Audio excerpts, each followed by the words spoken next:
So hello guys, the topic for this video would be the electrical activity of the heart.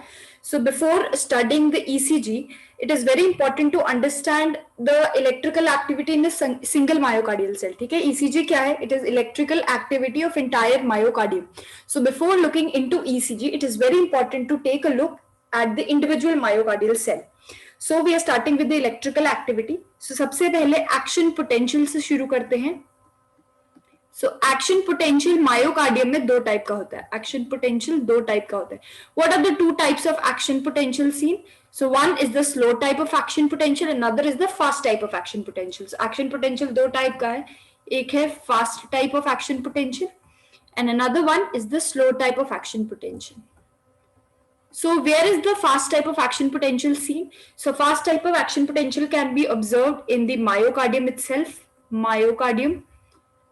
When I'm saying myocardium, I mean the contractile tissue in the heart. ठीक है, जहां जहां contractile cells हैं वो वाला fast type of action potential show करेगा. And the Purkinje cells, the Purkinje fibers. Then where would be the slow type of action potential observed? So it would be observed in the nodal tissue. In the nodal tissue. The SA node and the AV node. कौन सा? The SA node and the AV node.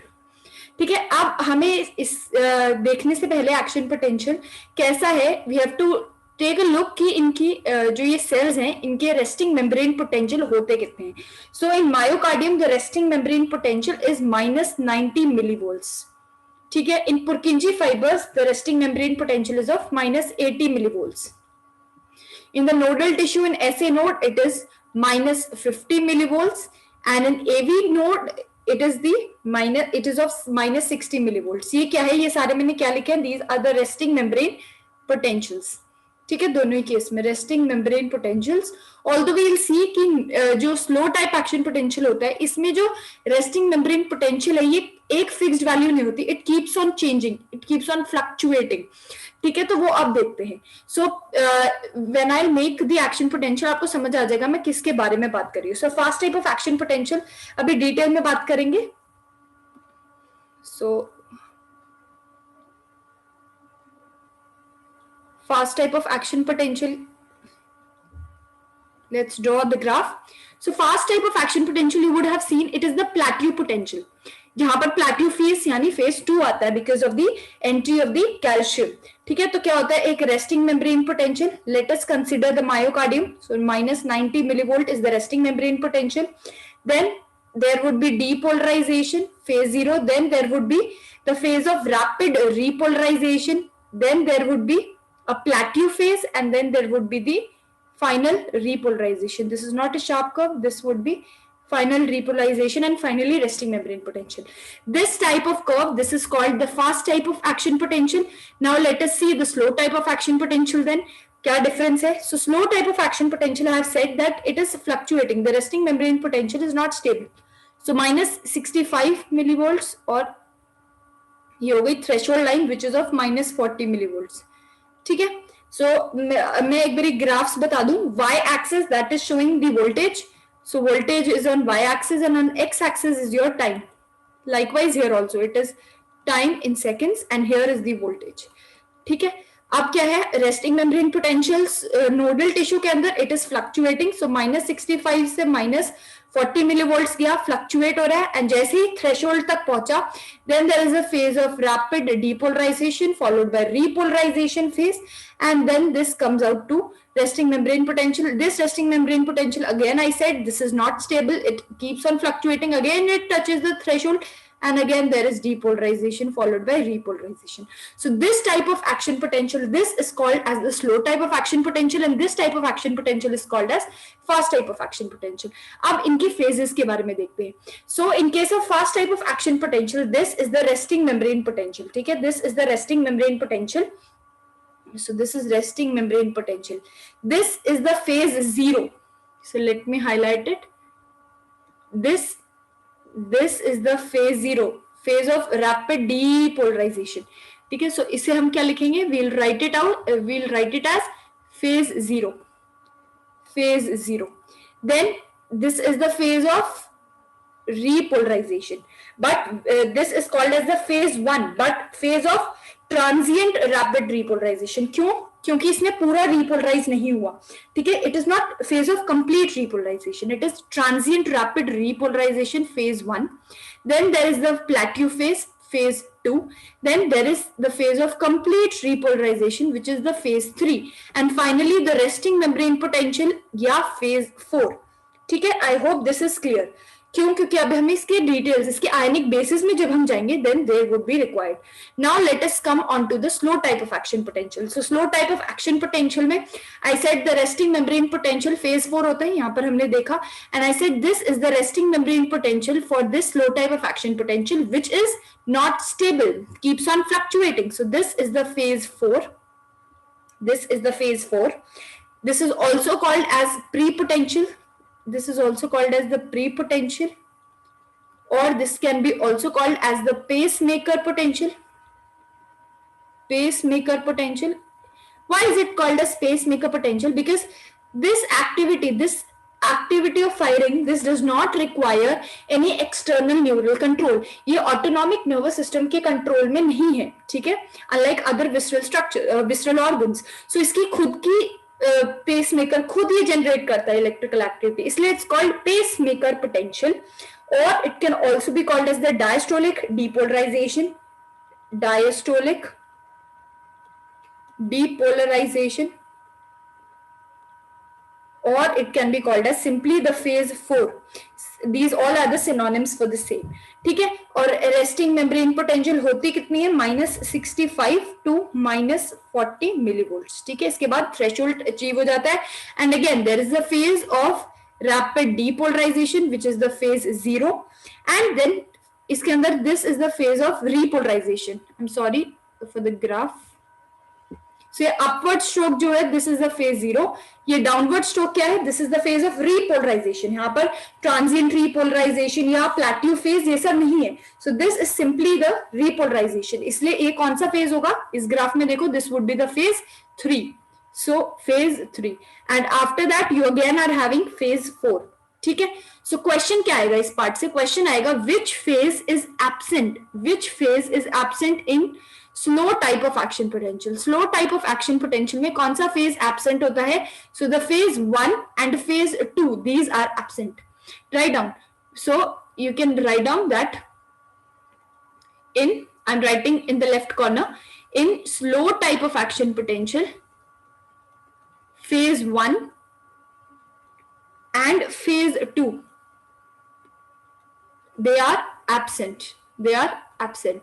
More appropriately दोनों में से एक choose करना, phase 1, because जो channels चाहिए होते हैं phase 1 के लिए वो तो completely absent होते हैं. I hope this much is clear. Now we'll move into the ionic basis of each one of them. Okay, so now we'll look at both of the fast type and the slow type of action potential in detail और उसके ionic basis को देखेंगे. सबसे important चीज जिसे मैं link करूंगी ECG से is that action potential जो अभी हम देख रहे हैं, this is only for one myocardial cell. On the right side I have drawn this is the one myocardial cell. This is the one myocardial cell. ठीक है, तो एक सेल के लिए जब हम देखेंगे this would be the appearance. ठीक है, फास्ट टाइप में यानी normal myocardium as well as Purkinje fibres में, बट ये एक सेल के लिए. जब यही मैं सबका सबमिट कर दूंगी for entire myocardium, entire heart, तो जो मुझे मिलेगी reading that would be the ECG recording. ठीक है, तो वो हम अगले वीडियो में डिस्कस करेंगे, लेकिन in this video let us come to the ionic basis. So हमने देखा this is the first cell क्या है, रेस्टिंग फेज में है. अब क्या हुआ, पेसमेकर पोटेंशियल से आया रिस्पॉन्स, अब इसे डीपोलराइज करना सेल को. सो सेल की डीपोलराइजेशन कैसे होगी? There would be the entry. So I am talking about this phase 0. So write down this is the phase 0 and I'm writing it here also. This is phase 0 and this is the phase of depolarization. Depolarization. This is phase 0. This is the phase of depolarization. ठीक है, so this phase is because of what? ठीक है, क्यों हो रहा है ये phase? So this would be because of the entry of the sodium, and this sodium entry, this is because of the voltage gated sodium channel. So this is because of the entry of the sodium. And so I'm writing it here that this phase of depolarization, this is because of the entry of sodium, and this entry of sodium note is fast entry. क्यों? क्योंकि हम slow entry of sodium भी discuss करेंगे slow type of action potential में.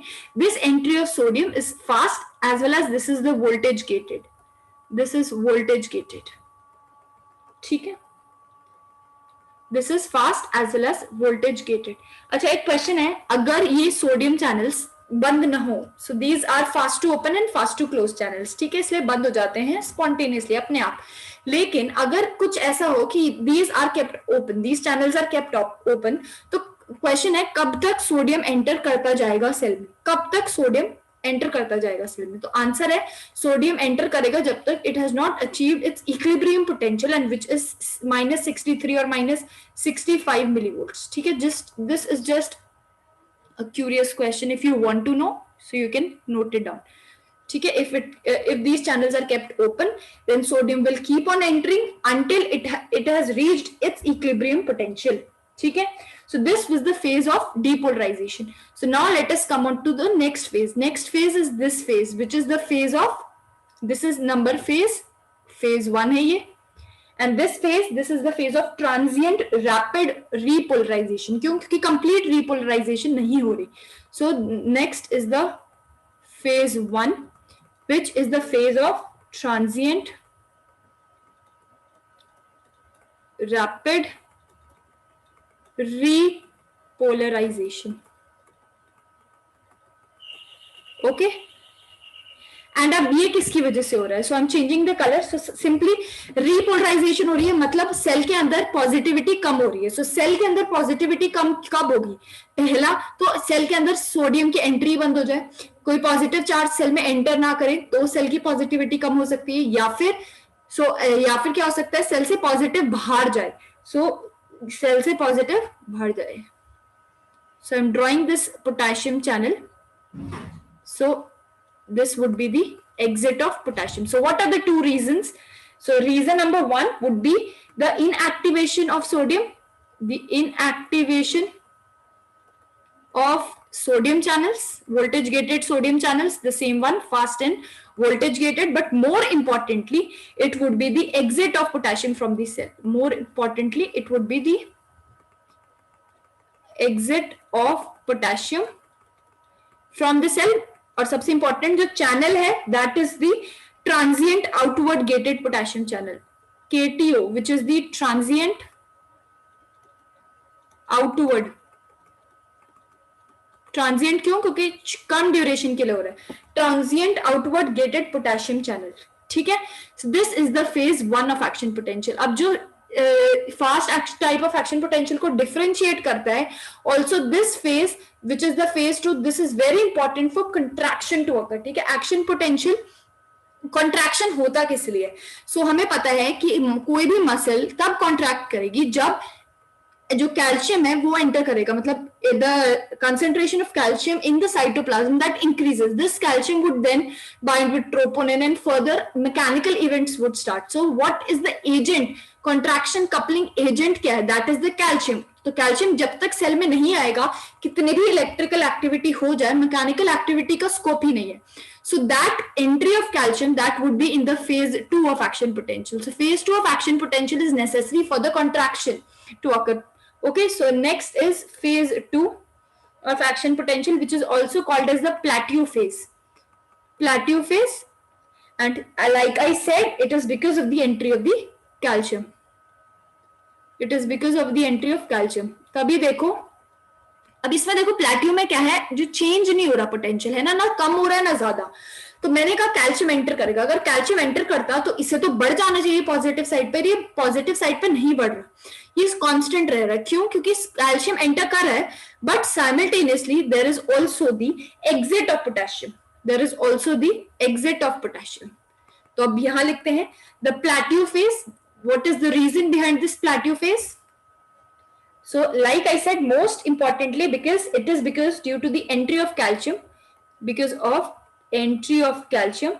Now this entry of calcium is because of L-type voltage gated calcium channels. L-type voltage gated calcium channels. ठीक है, calcium entry is because of L-type voltage gated calcium channels, as well as this plateau phase is because of the potassium exit. Potassium exit and this potassium exit, so ये वाला जो है transient outward channel, ये तो क्या होगा, act करेगा यहाँ पे, it would be the transient outward potassium channel. Simultaneously there would be another channel which is called as the rectifier potassium channel. So this is the rectifier potassium channel, this one, यहां पर ये add हो गया. ठीक है, सो this is the plateau phase of action potential. अब ये plateau phase of action potential आएगा, इसकी वजह से क्या होगा, द प्लेट्यू फेज, इसकी वजह से intra cytoplasmic calcium concentration that would increase. So if I can write down, there would be the increase in the intracytoplasmic calcium. Also this increase in intracytoplasmic calcium, जो extracellular से calcium आता है ना cardiac muscle में, वो सिर्फ 20% होता है. Rest 80% of the calcium which comes, that is from the sarcoplasmic reticulum. लेकिन ये extracellular जो calcium है, ये बहुत important है इस 80% calcium को निकालने के लिए. अगर मैं ढंग से समझाऊं, so this suppose, so let me erase a part of it. थोड़ा सा मैं enlarge कर रही हूँ. So there would be sarcoplasmic reticulum inside, right? And suppose calcium आया, this calcium is 20% calcium from extracellular fluid. This 20% calcium would cause the release of the calcium from the sarcoplasmic reticulum, and this amounts to about 80% of the total calcium. ठीक है, and this is called as calcium induced calcium release because of the presence of the ryanodine receptors. यहाँ पर कौन से receptors हैं, ryanodine receptors. इसलिए चाहे ज्यादा कैल्शियम कहां से आ रहा है, सार्कोप्लाज्मिक रेटिकुलम से, लेकिन एसेंशियल कैल्शियम कौन सा है, एक्स्ट्रासेल्युलर फ्लूइड से. सो लिख लो, एक्स्ट्रासेल्युलर फ्लूइड से 20% आता है, सार्कोप्लाज्मिक रेटिकुलम या SER से कितना आता है, 80%. But which is essential, the extracellular fluid calcium is essential, which is coming in the phase 2 of action potential. अगर ये नहीं आएगा, मतलब किसी भी एक्शन पोटेंशियल में अगर फेज 2 नहीं है, तो क्या हो रहा है, एक्शन पोटेंशियल तो प्रोसीड कर जाएगा बिना फेज 2 के, लेकिन there would be no contraction. So you can write it down, I am repeating again and again. In case there is no phase 2, then there would be no contraction. ठीक है, ये नहीं होगा. Now let us come on to the third phase, और phase 3 जो कि है phase of repolarization. So this is the phase 3 of action potential. So I'm writing it here. This is the phase 3 of action potential, and this is the phase of repolarization. Repolarization, and as usual, repolarization is because of the exit of potassium. So it is because of the exit of potassium, and also stoppage of entry of calcium. जो calcium आना शुरू हुआ था phase 2 में, वो अब बंद हो जाएगा आना.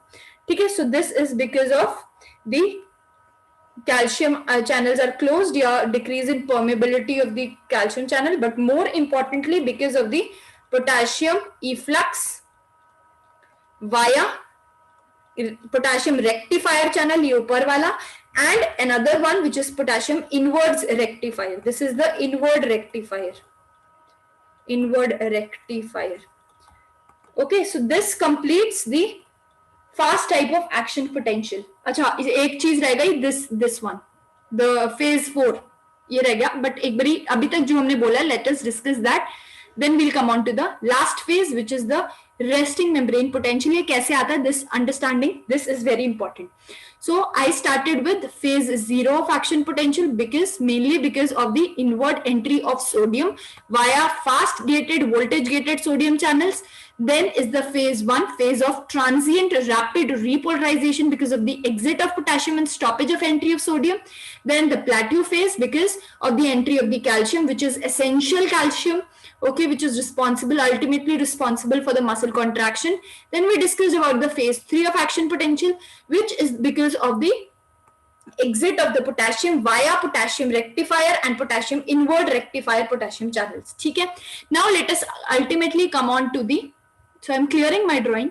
Now let us come on to the phase 4, which is the phase of repolarization. So phase 4, which is the phase of phase 4, which is the phase of resting membrane potential. Phase of resting membrane potential. अब मैं इसे समझाती हूँ, अच्छे से समझाऊंगी. So give me a second to draw. Okay, so अब resting membrane potential का मतलब क्या है कि सेल अपने आयनिक कॉम्पोजिशन मतलब वापस रेस्टिंग स्टेट्स पे आ गया। तो अभी तक हमने क्या देखा था वो समझते हैं। अभी तक मैंने कहा था कि कैल्शियम फेज 2 के अंदर एंटर करेगा, कैल्शियम फेज 2 के अंदर एंटर करेगा एक्स्ट्रा सेलुलर फ्लूइड से, ये कैल्शियम एंटर किया, this accounts for about 20% of the calcium.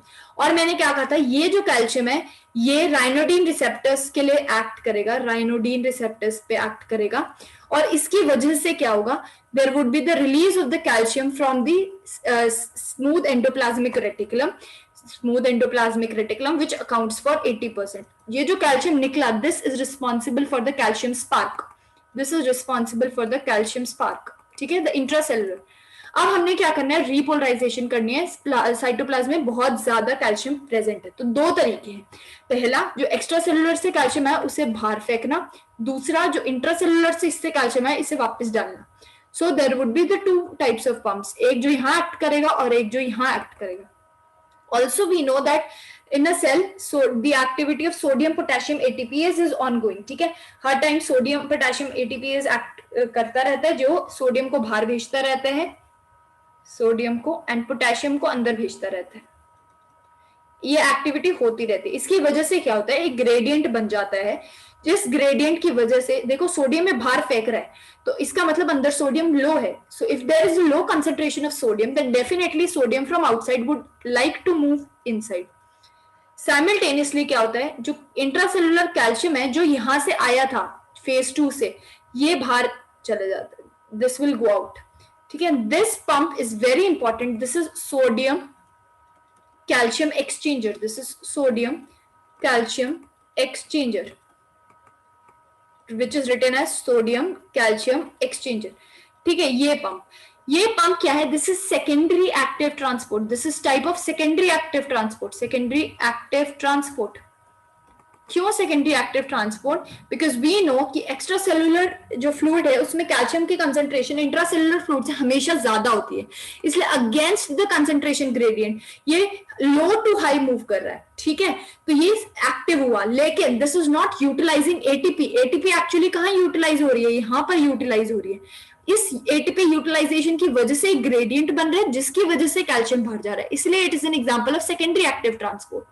तो हमने जो बाहर से कैल्शियम आया था उसे बाहर भेज दिया, अब हमें जो अंदर से कैल्शियम है वो अंदर भेजना है, and this is because of the SERCA pump which is smooth endoplasmic reticulum calcium ATPase, ठीक है। And this is an example of primary active transport, this is an example of primary active transport. So हम discuss क्या कर रहे थे, we were discussing the resting membrane potential. So write down the resting membrane potential is because of the activity of two pumps, and these two pumps are, one is the Sarka pump which is a primary active transport, another one is the sodium calcium exchanger which is an example of secondary active transport. What was the main reason of me behind telling this all? Important है, एक drug होती है digoxin, वो drug क्या करती है, वो जाती है और इनहिबिट कर देती है सोडियम पोटेशियम ATPase को। तो होगा क्या, सोडियम, और हम देते कब है, ये जो हार्ट के पेशेंट्स होते हैं जिनकी कार्डियक कॉन्ट्रैक्टिलिटी कम हो जाती है तब देते हैं। तो इसमें क्या होता है, सोडियम पोटेशियम ATPase को इनहिबिट कर देगा। अब ये सोडियम पोटेशियम ATPase काम नहीं कर रहा तो ग्रेडियंट नहीं बनेगा, तो ये सोडियम अंदर आएगा नहीं। अब ये सोडियम अंदर नहीं आएगा तो डेफिनेटली ये कैल्शियम बाहर नहीं जाएगा, और सिंपली ये जो पंप है ये एक्टिविटी नहीं शो करेगा।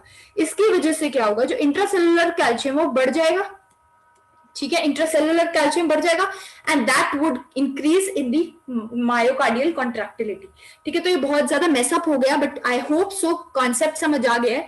Now I will clear this up and right that for you, ताकि आप नोट्स अपने कंप्लीट कर पाओ। सो आई होप सो क्लियर हो गया। So I am discussing now the activity of digoxin और how digoxin is going to increase the myocardial contractility. So you can write that digoxin ये करता है inhibits sodium calcium exchanger, sorry, inhibits sodium potassium ATPase which results in, it inhibits sodium potassium ATPase, ultimately inhibits sodium calcium exchanger which increases the intracellular calcium And this increase in intracellular calcium was the main agent which was responsible for the contraction. This will increase the myocardial contractility. ठीक है, तो ये हमने discuss कर लिया sodium calcium exchanger का clinical. अब मैंने एक और पंप बताया, this was sodium calcium pump का clinical. Now let us discuss the clinical which is linked with the SERCA pump. तो सरका पंप का क्लिनिकल डिस्कस करते हैं. So please take a screenshot because I am erasing the part. Now let us come on to the clinicals of the SERCA pump. So SERCA pump क्या कर रहा था, this was ये calcium उठा के कहाँ डाल रहा था, सॉरी, ये कैल्शियम उठा के सार्कोप्लाज्मिक रेटिकुलम के अंदर डाल रहा था. तो इंट्रासेलुलर कैल्शियम कम कर रहा था. तो एक प्रोटीन होता है which is the phospholamban. Phospholamban, this is the protein which is phospholamban. ये क्या करता है, ये सरका पंप को इनहिबिट करके रखता है. सो लिख लो फॉस्फोलैम्बिन, दिस इनहिबिट्स द सरका.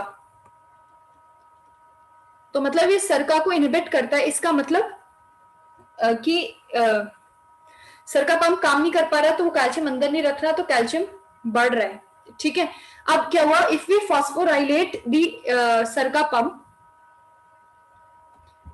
इसको remember phospholamban is activated in dephosphorylated state. So if we increase the sympathetic discharge, उससे क्या होगा, there is increase in the activity of cyclic AMP, and we know cyclic AMP causes phosphorylation, and this phosphorylation would inhibit phospholamban.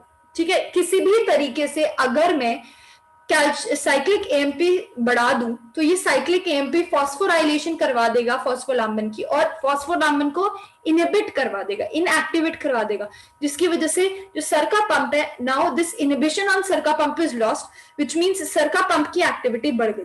और सरका pump क्या कर रहा था, it was shifting the calcium into the sarcoplasmic reticulum, which ultimately would lead to a decrease in the intracellular calcium, intracytoplasmic calcium.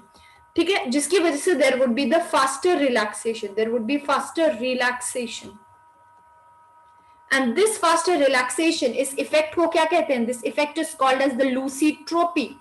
This is called as lusitropy. So you know that sympathetic nervous system, sympathetic increase in sympathetic discharge would lead to lusitropy, और भी करवाता है, increase in the contraction करवाएगा. ठीक है, cyclic MP बढ़ाएगा, ये cyclic MP क्या करेगा, प्री पोटेंशियल की स्लोप कम कर देगा. और वो कैसे करेगा, इसके लिए हमें क्या पढ़ना पड़ेगा, slow type of action potential. So अब now let us discuss the slow type of action potential in detail.